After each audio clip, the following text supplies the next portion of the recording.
Will you my story or be enslaved?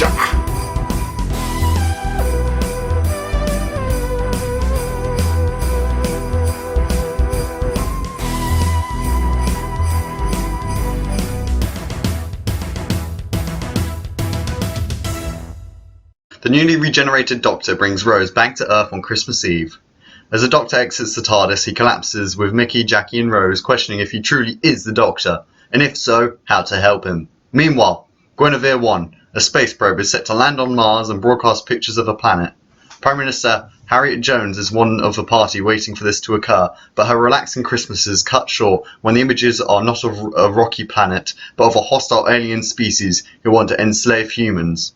Can Rose, Mickey and Jackie cope without the Doctor's help? Will the Doctor wake up in time to save Earth, or will the humans have to face defeat and become slaves to the Cigarettes? Let's review The Christmas Invasion, which aired Christmas Day, December 25th, 2005, and was written by Russel T Davis and directed by James Hawes. I am Nick. I am Conrad. And we are the Eyes of Harmony. Ho, ho, ho. Welcome to our Christmas review. And yes, so we're reviewing The Christmas Invasion as this is you our... can probably see by the title. Yeah, first Christmas special, kind of, and first Christmas review. Yeah, I mean, unless you really count like something like the Feast of Stephen, which it just so happened to fall on a Saturday. Which, but they still recorded that scene at the end. Yeah, but yeah. So this is the first one, kind of the new Who series, which is so fun. This story, I just enjoyed it. I was just getting happy putting the DVD in. I was like, oh yes, I'm really getting to the Christmas spirit now. Yeah, well, despite when we're recording it being in October. I still kind of start getting into Christmas spirit October, really. But yeah, so I mean, this is probably my most watched Christmas special, unless you counted Voyage of the Damned, I think, or Runaway Bride. Just all the basically the early David Tennant ones. I mean, this is like my 6th or 9th time watching it, between there, kind of, 6th to 9th, and yeah, I'm still not bored of it. It's so good. Like, that's the 6th to 9th time since I got the DVDs, which was in 2010. I admittedly haven't watched it quite as much, because I think this is my third, because I watched it on broadcast. I watched it again with my sister like a couple of years ago, and I watched it the other day, of course, to be prepared for the review. Yeah, it's fun. Like, so we start with the opening shot, a lot like Rose. Yeah. And that's kind of smart, because it's like, hey, look, guys, it's still the same show as you watched earlier in the year. Don't worry, just because the actors changed doesn't mean that the show's changed much. So it was kind of, it's reassuring. It's the and then zoom down into the past state where Jackie is looking at a present for Rose, and obviously, you kind of forget this, but the last they saw, Mickey and Jackie saw Rose, she was heading back to a certain death with the Daleks. Well, and actually, Mickey makes a comment about that. Doesn't he say something on like, Rose is alive? I knew she was alive. I told you. She's like, "This is the TARDIS." It's such a really nice scene. Like, it's in they both hit the TARDIS, and then they run outside. They're like, looking about for it. Yeah. It's kind of weird though, considering like most of Doctor Who tend to take place in modern day, and like, they initially went, and with like the new series, mostly they go with that. Like, when Smith and Jones happens is like when the episode airs. But in this case, of course, this is 2012, isn't it? Because they did a jump from Rose into Aliens of London. Yeah, it wasn't 6 hours. No, 6 months. 6 months. Sorry. 6 months. Yeah. So that would have been like October time. Okay, so yeah, it's not 2012. So it's still 2005. Yeah, sorry, my mistake. Oh dear, because Love and Monsters would make no sense. That's one episode I haven't watched in quite a long time, actually. Yeah, so no, it's not. Ignore him. Ignore Conrad. Bad Conrad. Bad fact. No. Hey, Conrad here, just jumping in post-production. Just to explain what the heck that was. So every episode in Series 1, I've watched at least once since its original broadcast. A lot of those pretty recently. Except Aliens of London and World War III. I did not remember what kind of time jump they had. For some reason my brain immediately thought to 2012. perhaps I was thinking more of fear her. I don't know. Yeah, I just had a mind fart. Though if I'd actually thought about it, it was kind of a bit obvious, like judging by the other episodes, that they did not go forward to 2012. So I don't know what the heck I was thinking, but too late now. I considered editing that out, but well, I like torturing myself on the internet. So anyway, without further ado, back to the video. It's just, yeah, so it's 6 months later. See, I always think that Rose happens a bit earlier than in March. I think it happens like kind of January time, really early on. And then the 6 months jump is like, so it's like September, you know, and then that I always think is like kind of October time, so around now is when that happens, because it's autumn leaves when you see like him in the truck going, with the big, you know, pulling the TARDIS open.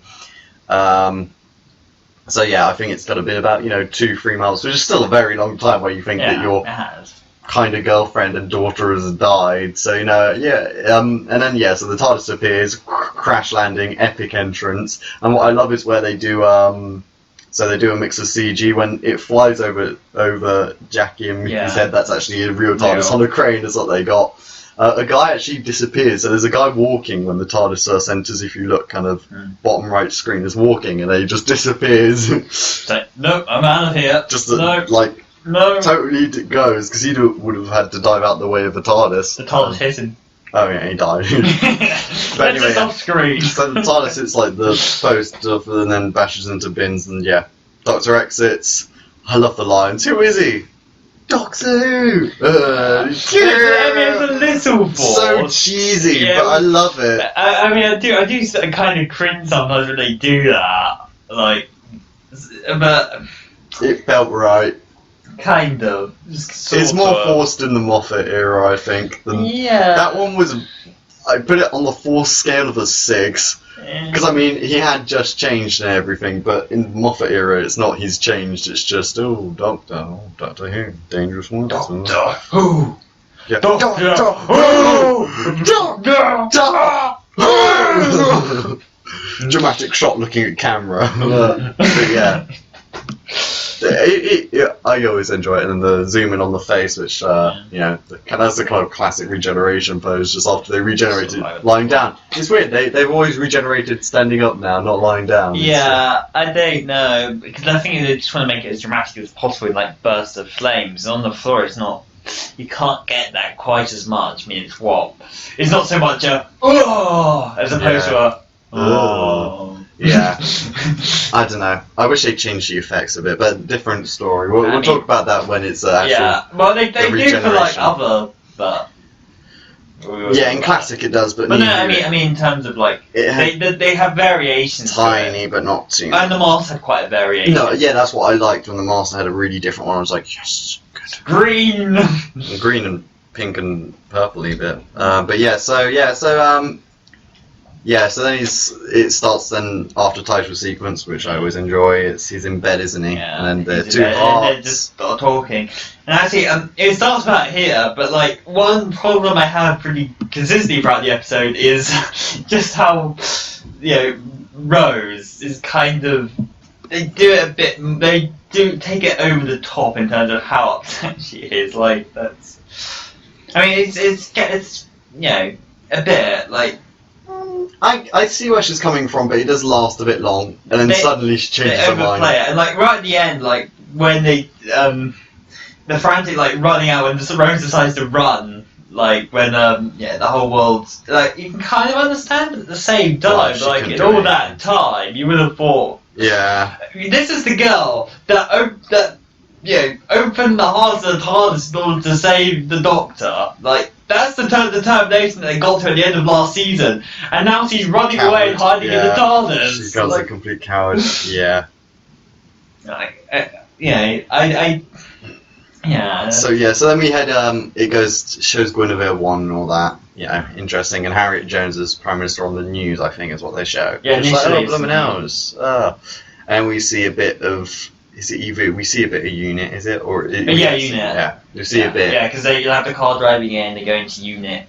Well, that's not yet because it's not the face. Because first they go out Christmas shopping. So we see Harry Jones a bit, and yes, so we first see the satellite get eaten by the spaceship, which looks really. The CG there is not. That looks like a laugh. You look back at how they did CG in Series 1. You look at this. For ways is all you need to look at. Yeah, Jesus. Yeah. And it's just it's really, night and day. Like, did they really use all their budget on that? Yeah, last season? I guess they were saving it for Series 2. Yeah, it's just a bit like. I think models would have actually looked better. Yes. Yeah, I would agree. Model guys, where were you? They didn't use that so much at that. Well, they did bits and pieces, like the Emperor dial was a model. Yeah, and that looks so good. It looks so much better. It does. It looks. That'd be something nice to see again. But so that gets eating up, and then their Christmas shopping. The really good thing is this is about 5 minutes. It's done all this. It's really well paced at the start. The first 10 minutes are excellent. So we get so then they're in town shopping, and dialogue really at this point hasn't really been wasted. There's every line has been important. There's always been some decent dialogue in every, or at least it's been funny or enjoyable to listen to. So they're just going out, and then Noel Clarke. I just love Noel Clarke. Yeah. Put that picture up again where I love Noel Clarke. Meet Muggsy or whatever. Yeah. It's so good. It's like, oh, tell me enough about the TARDIS, Once I went to a planet and it was full of balloons. And I like it when Rose kind of explains you become timeless. It was a really nice way of explaining it, kind of magical. So then so all the way through this you can hear God Rest You Merry Gentlemen played by this brass band, which is my favourite kind of hymn because it's always kind of creepy. It's like such a creepy Christmas carol, God Rest You Merry Gentlemen, but I love it for that, and it always sounds so good on trumpets and stuff. And then we see the brass band, and they do slowly walking, and suddenly firing from the trumpets. Amazing imagination. I love that. It's so fun. So fun. And then it's after us, the tuba and it slams down, and it's they escape back home in the taxi, get home. One thing, how did they necessarily know who Rose was? Yeah, I know, it's very kind of, but I guess they're robots. They said because the connection with the Doctor, but how would they robots, know?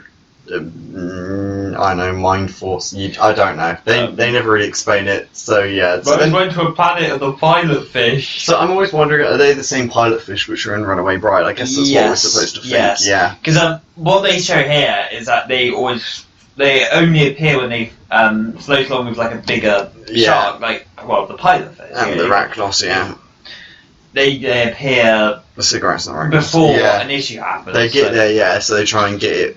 In a way, it's kind of a shame they didn't bring them back again. Yeah, other things. I always got confused by this because there's one line which the Doctor says later on. But first of all, there's my favourite bit in the entire thing, the Christmas tree. Oh yeah. I remember my dad was laughing like crazy when it came on the first time, and I enjoyed it so much. It's like, what's that? No, it's not the worst CG. But it's not the best. But it's better than the blooming satellite and the thing. And they have it interact with the big granite. It destroys a table. I remember watching the behind the scenes when he's actually got the chair. They put explosives on the chair leg, so it went pop, pop, pop, pop. And it was really good. But I just love the way that Jingle Bells is very it's a kind of a disconnect. That's hilarious. So they're in the room. It's always funny when they have I'm gonna get my Christmas tree. It's really funny. I see some videos on YouTube putting really unfitting music to films and stuff and dramatic moments. It's just always so funny. It's such a great. It's probably the funnest scene we've still had in a Christmas. I mean, it was obviously so good they tried to match it in the next one, Runaway Bride, with the Christmas tree and the balls exploding. Oh yeah. But it just doesn't match that one. No, you can't beat that one. Oh god, it's so good. So good. And then the way she wakes up with the help me, that's all cool. Cool entrance, explodes it. Yeah. So it's this is 10 minutes in, you're like, oh good, finally the Doctor's up, it's up, and then he walks outside and then they I mean, he does have some good lines with the apple in the pocket and all that. But I've got an apple. Oh, that's Howard. He gets hungry in his sleep sometimes. And then David Tennant and Camille. They just and they do the whole shut up thingy after Yeah. Jackie talks too much. Which, Paracetamol, paracetamol. Oh, ham sandwich. because that happens I again. need you to shut up.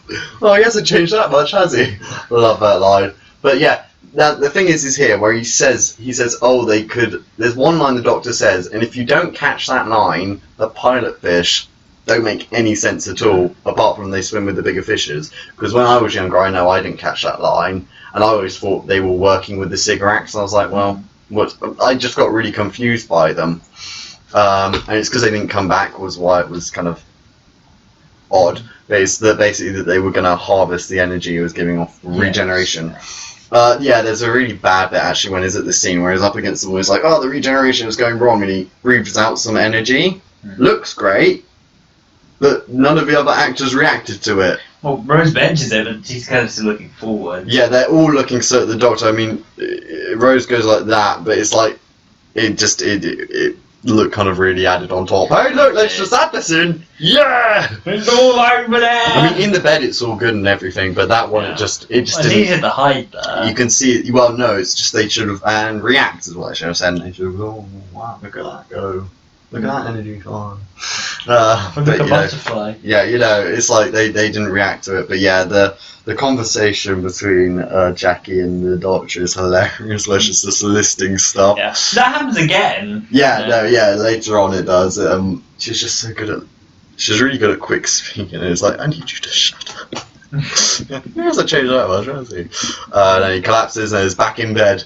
And then only one heart's beating, which they never really get back to, but you know. No, both of them are. No, she goes, oh, No, only she one looks heart's for beating. both. No, later on. Oh, After he later on. collapses, then she's like, it's Oh. got worse, he's only got one heart beating now. Oh. And then the satellite images come through and it's like,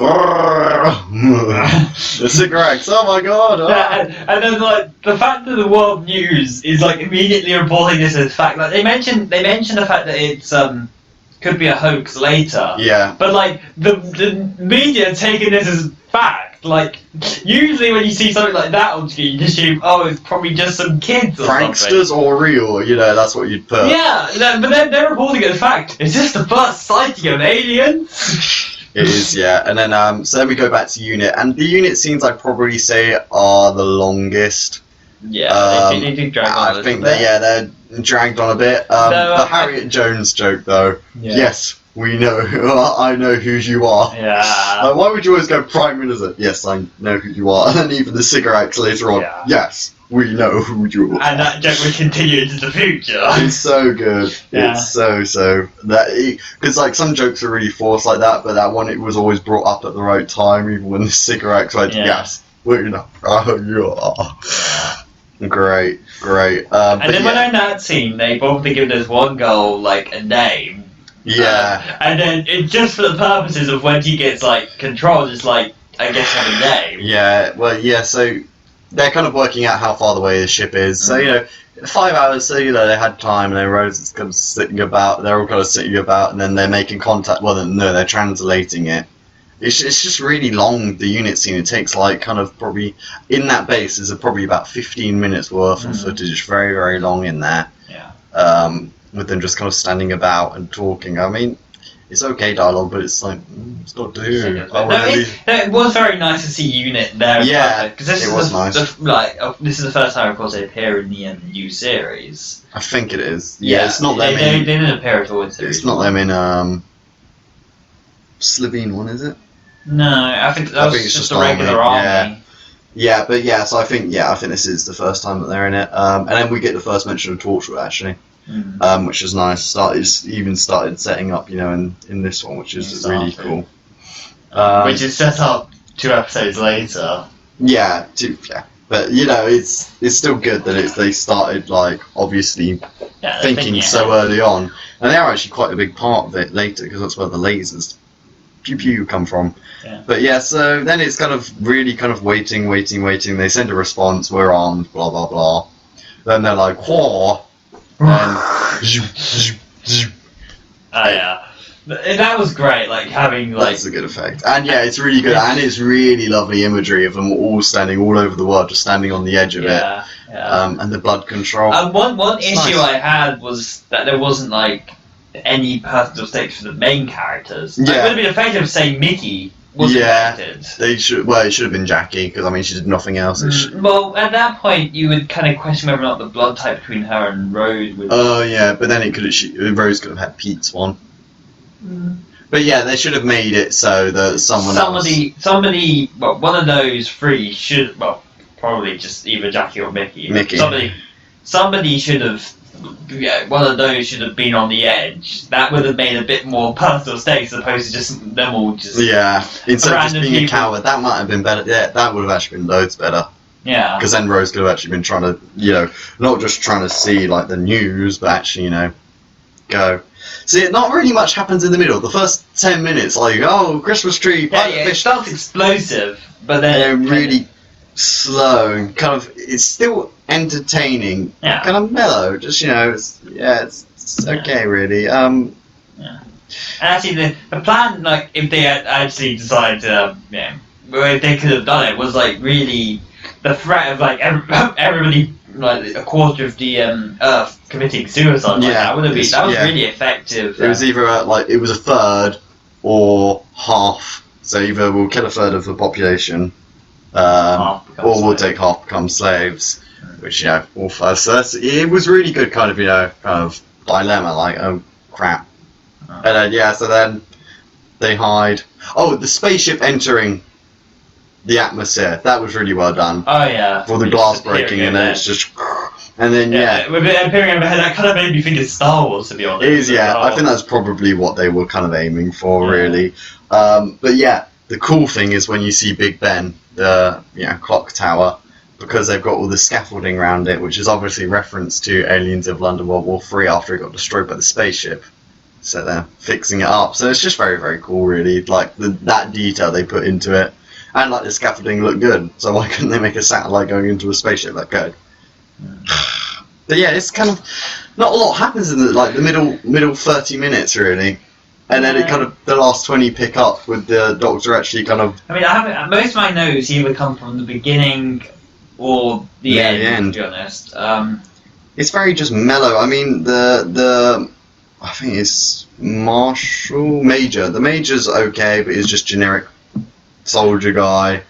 And who's the other guy? Danny. Danny, isn't it? Danny. Yeah. Yeah, I think. I like him actually. He's good. I mean, it's good that he kind of tries to take responsibility. But yeah, we'll get onto that. So they take the Doctor into the TARDIS because it's the safest place. Good thinking, at least, for being cowards. They're still running away. It's still a bit rubbish. She went and opened the TARDIS. Like, she proved herself at the end of last season, only for it to degrade her character here. It is really bad mix. Yeah, that's really bad, isn't it? Yeah. But yeah, so... Although she does try a bit later to try. Yeah, she does try later because she's kind of thrown into it. But yeah, so they're inside, Jackie goes, Mickey's having some tea, they try and see what's going on up there, they don't get the screen working but it sends signal. They go, whoop, bring them up where the Harriet Jones has already been brought up. Yeah, and Danny and the Major and... Is there female there? No, it's her PA, the guy who was the translating. Yeah. That's the guy. He didn't have much, did he? Alex, that's him. No, Alex, he just I mean, he did well for what he had, but it was just reading, really. Sit there reading translation. But I mean, I just want to talk about the cigarettes. My God, what a design. So cool, the cloaks, the red cloaks and the skull. And it's like, oh, maybe they're like us. Or not. Yeah. Such a great moment. Love that. And yeah, I'm just annoyed cigarettes never came back because they're so cool design. Like, just have them in just the background stuff. I did mention this before, like Pandorica, yeah. But well, not in Pandorica, but the fact the way this episode ends. In a way, I think it kind of lessened it. Well, they clearly showed there were like other. Well, I don't mean they don't have to come back to Earth, but I mean they could come back enslaving enough a planet, kind of thing, and Doctors to stop them. Yeah. Maybe. It's kind of see, but yeah. So then. Yeah. I kind of like the designs. Like, it's very much more organic, not very technology based. Yeah, a lot of it. Well, it's like rock and bone is basically what it is, and minerals is what they call very much we more own like your minerals. got kind of. Kind of like moles, really, is how I kind of like describe them as a kind of, if I was comparing them to an animal, kind of like in the earth, rock, you know. They're a lot more violent. Yeah, Cubone, is it? What?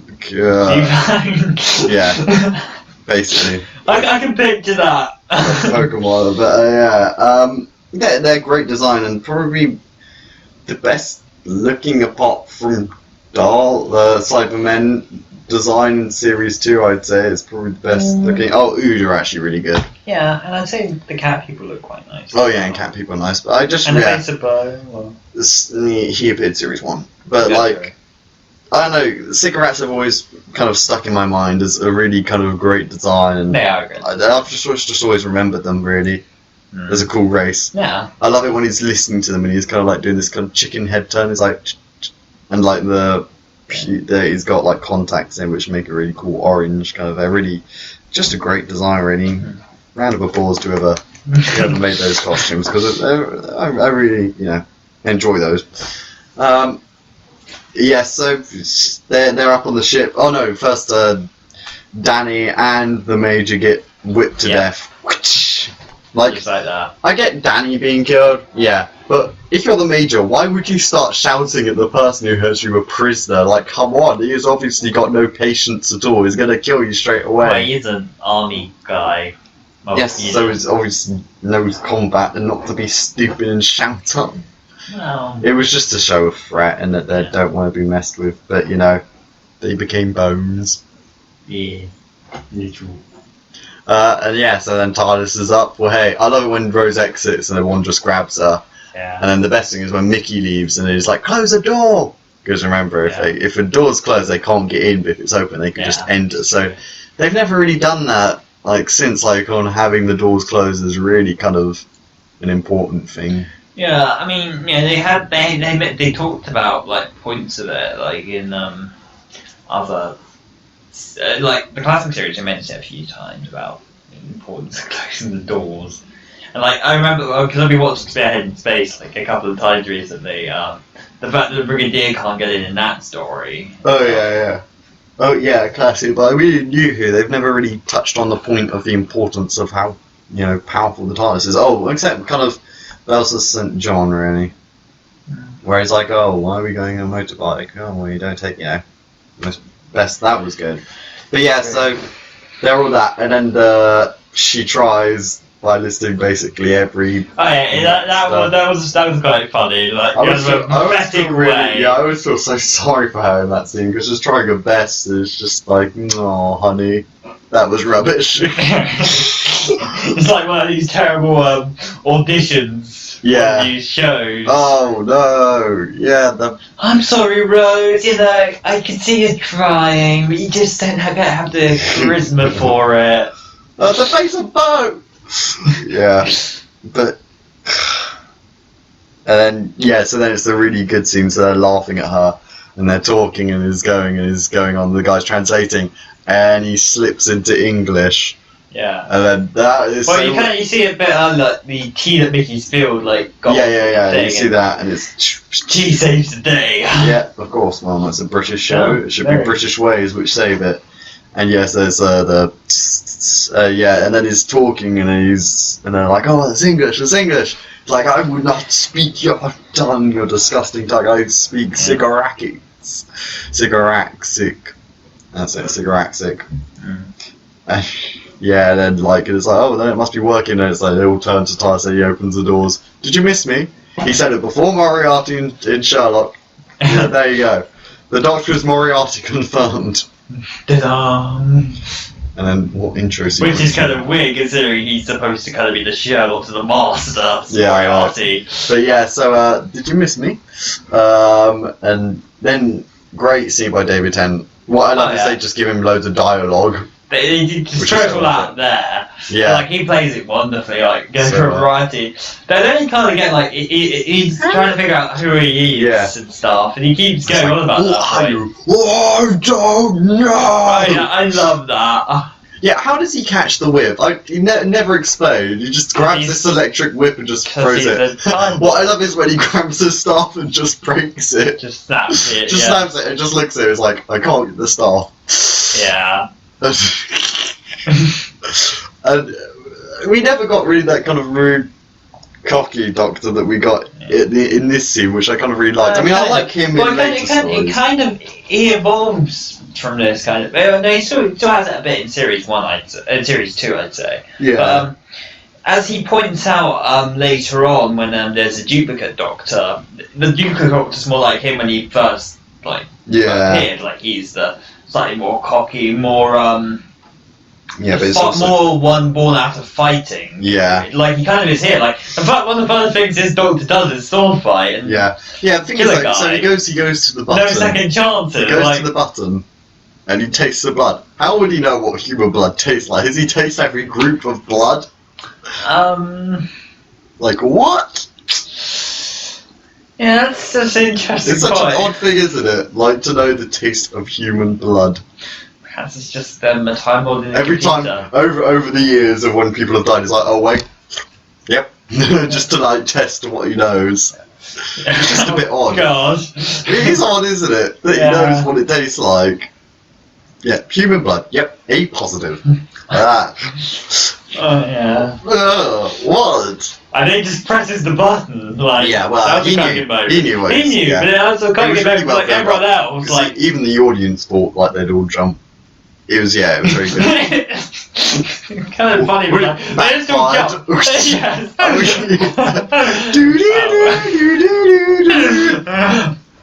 Well, I'm that sort of man. Mass murderer. Just flies away. Never to return. That would have been so bad if that had messed up. Yeah, so only sword fights, which is a decent fight. Kind of. I have an issue in terms of because to begin with especially, there is no flow to it. Like he swings, cuts away, swings, cuts away, swings, cuts away. It's like they don't actually show a sword fight. They show just swings of swords. Yeah. They're not even really fighting until they get outside. They did it better, I think, in like the King's Demons. It literally has been done better. Like there's the Fifth Doctor sword fight, and there's been sword fights all the way in the classic era. When they get outside, it's okay. Yeah. A bit of motion to it and a bit of actual clicking, but the fact that they just do cut, because they're trying to make it so exciting, action, angles, fighting. It's not really fighting. Maybe they didn't have time to choreography one much. I don't know. Possibly. It's cool the Doctor gets his arm chopped. Actually, that's one thing. In Born Again, he mentions briefly how weak his hand is.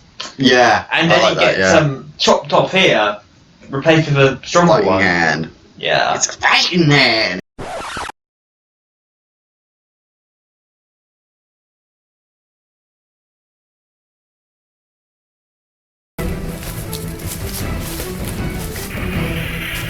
You know, I'm really not sure what sort of a man I am. Am I funny? Am I a coward? Am I good looking? Well, I know what sort of a man you are. A bacala.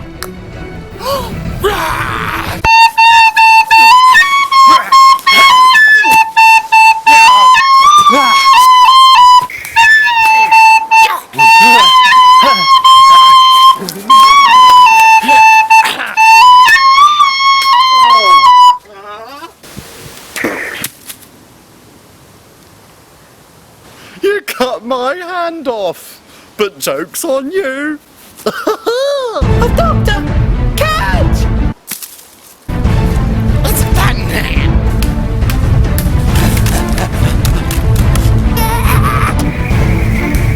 You know, I didn't want to go, so you know, it's Yeah. What? What? Break's over? But I'm in the middle of a game! Oh shit, we gotta go.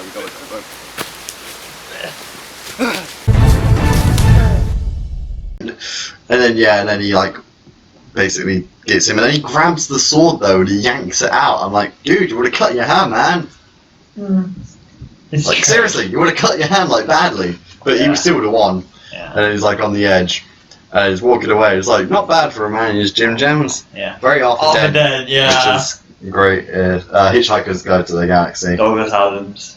And Douglas Adams, he was script head of Fourth Doctor era. For late. Later on. But yeah, so Yeah. yeah, And it's walks away. as I said, But just trying to get to it, but like when he throws off the second act either like that with no second chances, that was really dark, but kind of I love it. Yeah. I love that moment. yeah. But the thing is, why would a spaceship have a weird just trap door there? But it's activated by a button. True. Like, yeah, That is odd. if it was like a port bay or something, I think it should have been part way through, and there should have actually just been these like metal doors. Yeah, like something which looked more like point for having. It's just like, oh, that was lucky. Yeah. So as they just knew. I feel sorry for the person who had to clean that up though. Imagine if some like kid was just walking along with cigarettes and money just fell out the sky next to them. That'd be terrifying. Mummy, got a Halloween costume fell out the sky. God, it's yeah. But and then so then they get back to Earth. Well, no, he tells them to leave, and And they, Harriet Jones all torch buddy. yeah. Like, I don't see the point of why she did that, but it's really Well, good. because It's really well done She did because mention. he takes it down with like he literally takes her down with six words. 6 words, yeah. Don't you think she looks a bit tired? That was Yeah. genius. It's really well done. I missed that as a child. I never got why he said that to the guy until I was like, oh, those are the words, right? Okay. Yeah. But what I love is when she's like, I'm sorry. It's just silence. And she's like, doctor, what did you say? What did he say? What did she? And he just stops and then, I'm sorry.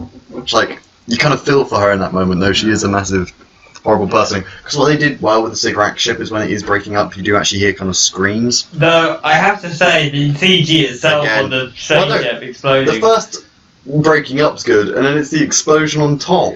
Yeah. I mean, there's Sony Vegas and like could have had. Really. and then all the bits falling off a little bit out of place. Doctor. It does actually, yeah, that is actually kind of comparable, to be honest. So then we get the song. Yeah. I love the song. It's really I have it on the soundtrack. Song for 10 is what it's called, and there's the instrumental and End of Time they use it, and it's really. I just really like the song, and I quite like songs in Doctor Who. They always kind of get them right when there have been songs in Doctor Who. Mario Gold is a darn good composer. And yeah, I just really like it. And then we finally see the costume room, which we haven't seen again. What the hell? Why? Come on, people love the costume room. Oh, because the Doctor, as of now, keeps stealing them. Yeah, I know. Matt Smith stole his. Peter Capaldi stole his. No, well, no, he didn't. Because remember, we went to the TARDIS and then. Well, no, he got the guy, and he took his like. Yeah, he took like the small tramp clothes. Yeah.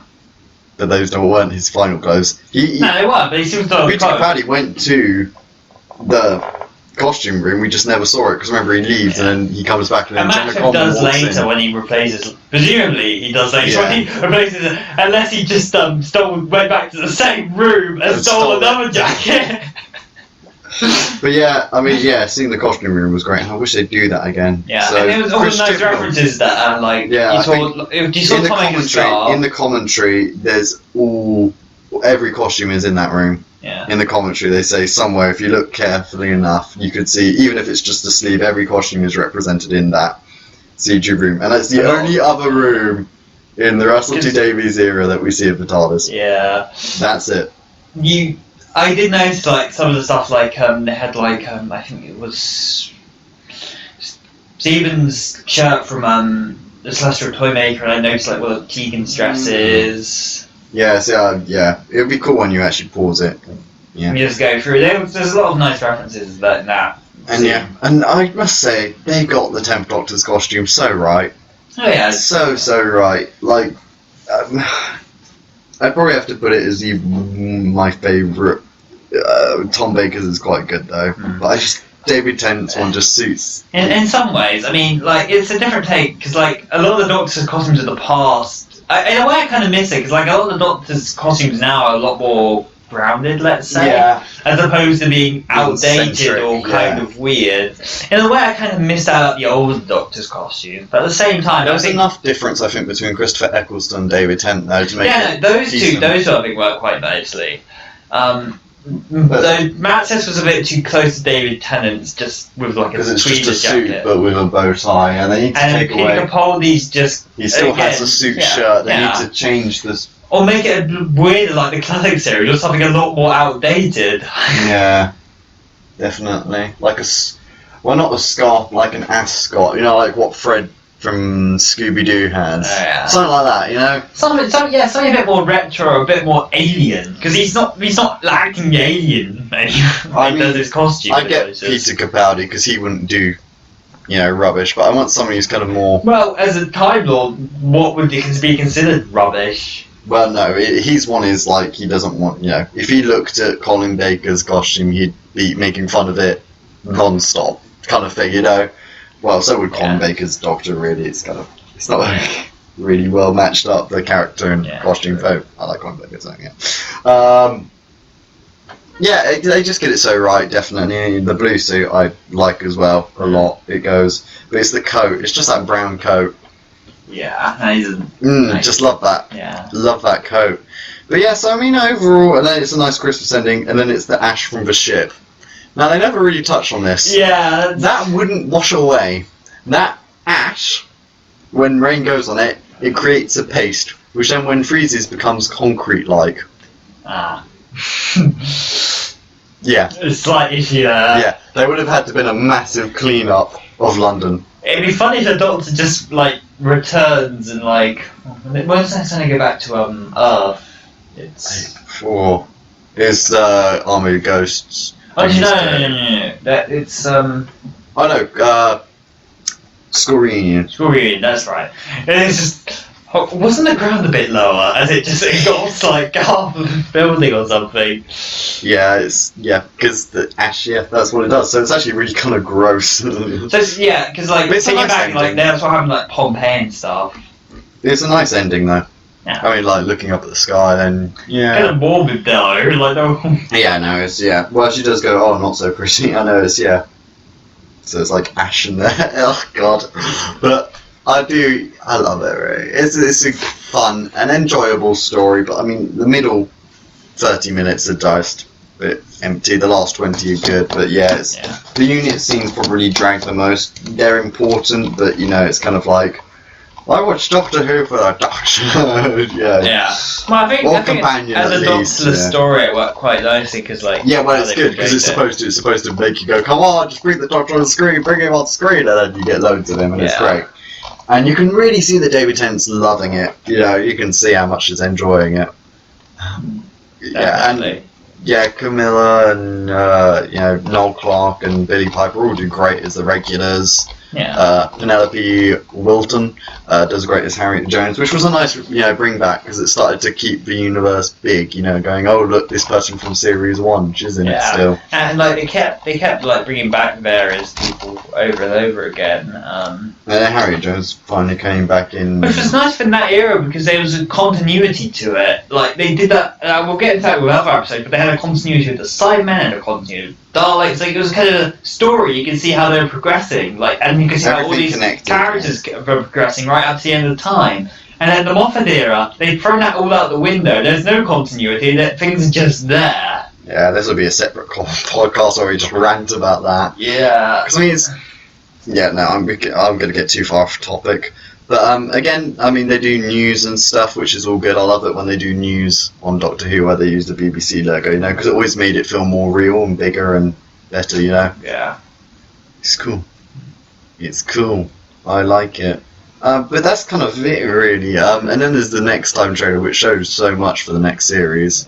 It's crazy amount that they show, and they even showed a Cyberman, which I thought they shouldn't have really done. Well, you know. But hey ho, you know. Get excited for the next series. Pause for a second. So, Comrade, 3 good things. Okie dokie. So, I would say,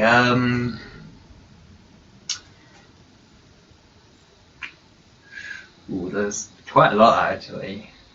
All of this. I say the acting standards for pretty much everybody are really quite high. Like, I know you mentioned the unit scenes are a bit slow, but like, the acting in it is fantastic. They're still acted well, yeah. Yeah. You can't blame them, it's just they had to pad it out to an hour special. True. And that was the first time I think Doctor Who had been an hour since it had returned. They'd all been 45 minutes. Yeah, it's true. Yeah, it's true. It was, effective, and like even like some of the smaller characters, like when they're wandering, people are wandering up to the roofs and stuff, like the people trying to pull them backwards are quite well acted, and like pretty realistic. So I thought the standard of acting here was pretty consistently high all the way through. I would say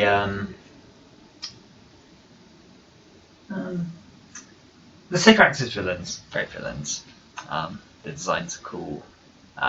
Their plan of threatening the Earth and threatening to throw everybody off the edge was very evil and but very effective. They're pretty good threat throughout the entire thing, and they're a good design. And they would use one of this story in particular. I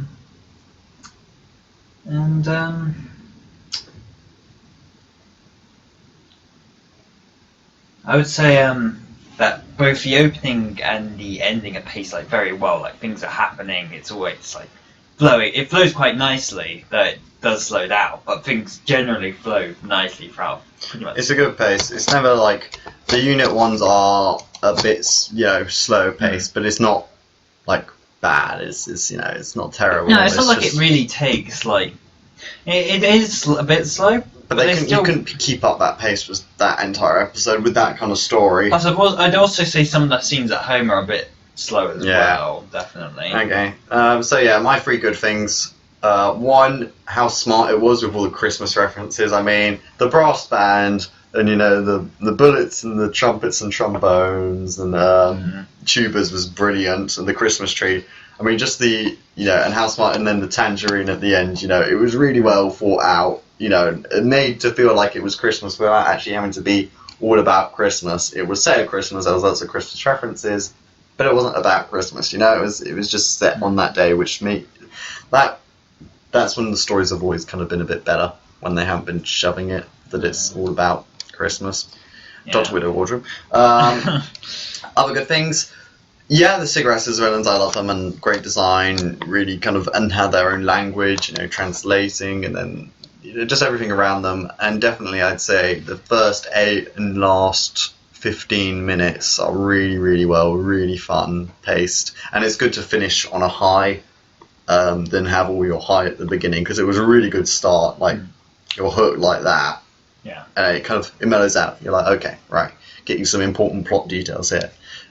And then at the end, it kind of picks up. I mean, the sword fight isn't great, but I mean, it does the job. Yeah. Because it's the new Doctor. Because everybody's more concentrated. Oh my god, it's a new Doctor. What's he saying? Oh my god, oh my god, oh my god, oh my god. He said hello.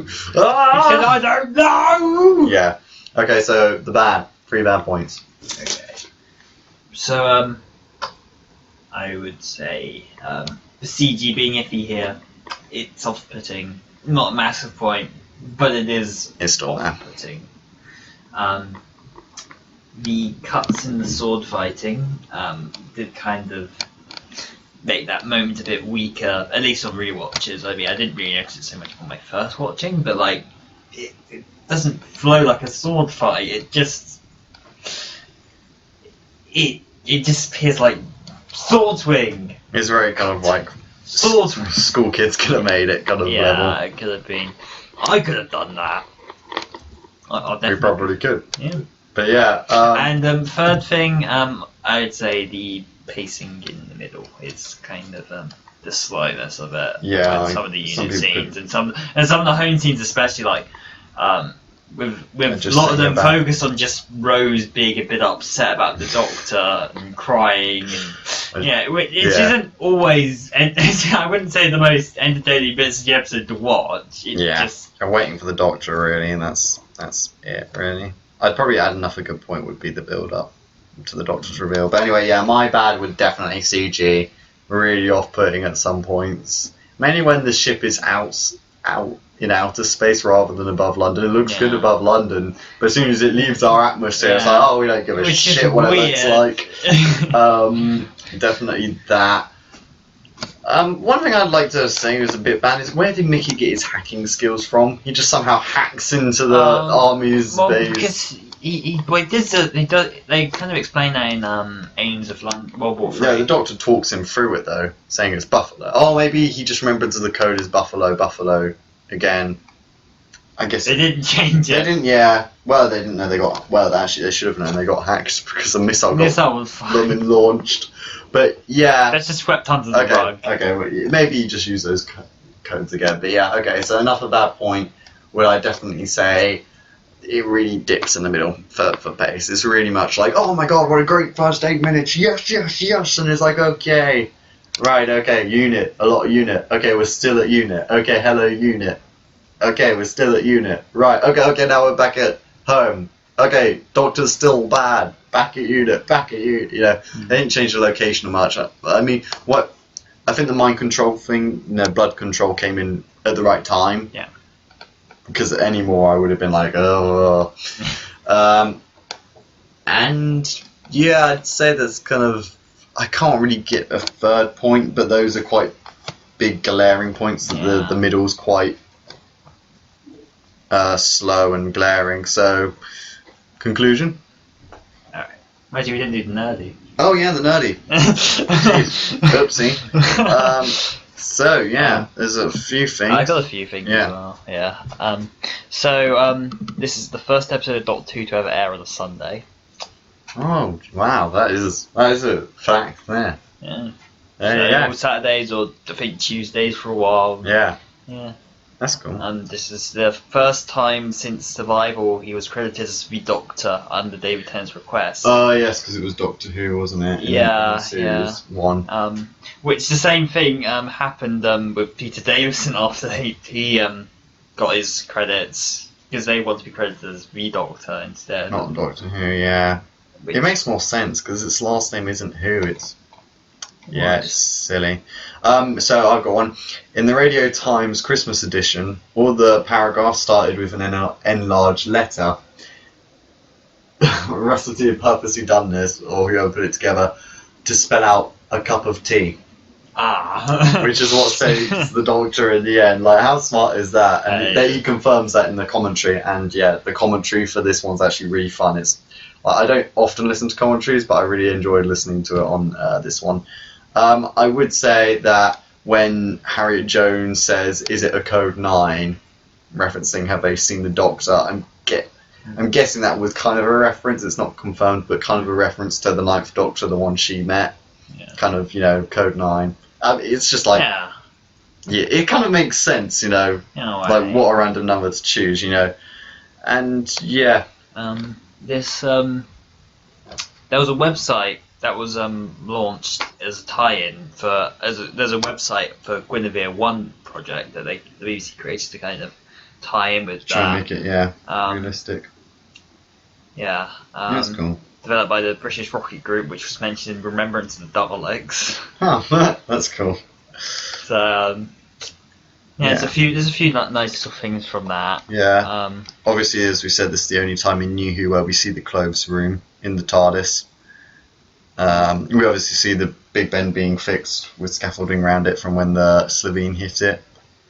And then when the Doctor says about Arthur Dent doing well for a man and his Jim Jones will be stated, that was Hitchhiker's Guide to the Galaxy, not Guardians of the Galaxy, which was written by Douglas Adams, who script edited for the kind of end of the Fourth Doctor's era. Yep. So, yeah, it's kind and of... wrote some stuff. Well, he Yeah, wrote Sharda. Yeah, which sadly never got completed. But Yeah, it's a shame. Yeah, It's a so- shame. anything else of decent quality for the nerdy? I think there's much else. Oh, it was the first one ever to get on Radio Times cover. It was the first ever one, I think, to ever long first get time on at it. least. I think some of the classic episodes had. At least he did On the like, Christmas edition, it's the first time at Christmas Doctor, edition, yeah. yeah, Oh, yeah, Christmas that's edition true. in the 42 history. So that was very cool. It beat EastEnders in that one. So yeah, it's not bad. This is interesting. According to this, a signal intrusion incident occurred in Chicago during the airing of the Horrorfang Rock, and is referenced by Harriet Jones's aside Alex. He said the official story of the Sycorax appearing for the probe was because of a mask. Yes. Some sort of Yes, this Prophetic. was a thing. Yes, Okay, so yeah, in America this happened once, and it's really creepy. You can see it. But yeah, during the horror fan rock, this guy just wearing a mask, kind of, I think it's either laughing or just like kind of, it just does that on the camera like for a few seconds, and it cut back to Doctor Who. But yeah, oh wow, that's a good reference. But yeah, that happened, and it's really creepy, and you can see it online. But yeah, if you want to be creeped out, watch that. Right, so conclusions, Conrad. Alright, so this story is a memorable one. Like, the Doctors, you get to see the new Doctor. No, Yeah. he's not really in it too much till the end. But that build-up is, like, effective. The opening is exciting. Get to see the robot Santas, killer Christmas trees, and the acting is of high standards here. Just slow a bit in the middle. The unit scenes kind of go on, and then the home scenes with Rose just there crying aren't exactly the most interesting things. But when you start to get into more of the villains, with like all the people running up to the roofs, about to jump off, that's when like Stig starts to bring it back up, and then everyone's on the ship. I mean, there's so many good moments in this story. Yeah. Though there's like a couple of glaring issues that kind of bring it down a few notches overall. So that's why I guess my rating of 8 out of 10. Okay, yes, my conclusion. The Christmas Invasion started Doctor Who becoming the Christmas show to watch. It's due to this one being so good, it had continued happening, to this day. They've kept it up, and they only just managed to seal the deal to get it as a Christmas special. As a child, I was like in awe about the Doctor having changed, and the build up to the Doctor being asleep was so infuriatingly good. Like I loved being mad at it because I was like, come on, show me more. The first 10 minutes are excellent with the pilot fish and the Christmas tree. The pilot fish are a little confusing if you miss the Doctor's line about harvesting his energy. The middle really slows down, giving the plot more time to flesh out, but the unit scenes can feel a little long, and some lines don't feel completely right. There's some really kind of forced in there. It picks up when the spaceship appears, obviously, and then a really fantastic ending. The regulars are excellent, and you can see Tennant is absolutely loving it. This story is just smart with all the Christmas references, and this is the first time that they happen, so it's more special, unlike when they tried to repeat it in The Runaway Bride. Though still a good story, it just doesn't match the first time it happened. I think it's good in different areas. Yeah, but they tried to repeat what they did the last year, so but yeah, so I'm giving the Christmas Invasion a 7 out of 10, but it could easily be an 8 out of 10 if I'm feeling nostalgic and watching around Christmas where I'm already excited. Because it's October, I haven't really got that kind of, oh my god, it's Christmas feel yet. But say I watch this in a month's time, it'll probably become an 8 because, it is smart, and, when I have Christmas tree, it always makes it. But yeah, it's smart, fun, and most of all, feels like Doctor Who should feel. So thank you very much for listening to our podcast review of The Christmas Invasion. We hope you enjoyed it. Our second batch should be out kind of end of January, early February. I think February is probably a more safer bet. So so look out for that. There should be class-related videos kind of around. Well, you've probably already seen them. They've probably already done them months ago. So it's probably probably a reaction to the Christmas special, The Return of Dr. Mysterio. So thank you very much for listening. We hope to see you soon. And or not, so subscribe. Or not. Don't just be one of these people controlled by their blood, Yeah. You gotta want to click it. You gotta make yourself a different blood type. Yeah, there you go. Learn the taste, cut yourself and just taste it, To just do the doctor's way. Don't do that, don't cut yourself. But yeah, comment below what you think about the Christmas Invasion. Did you like it? Did you hate it? What's your favourite one? What's your least favourite one? Widow wardrobe. So yeah, we'll see you soon at batch 2. Yeah. Yeah.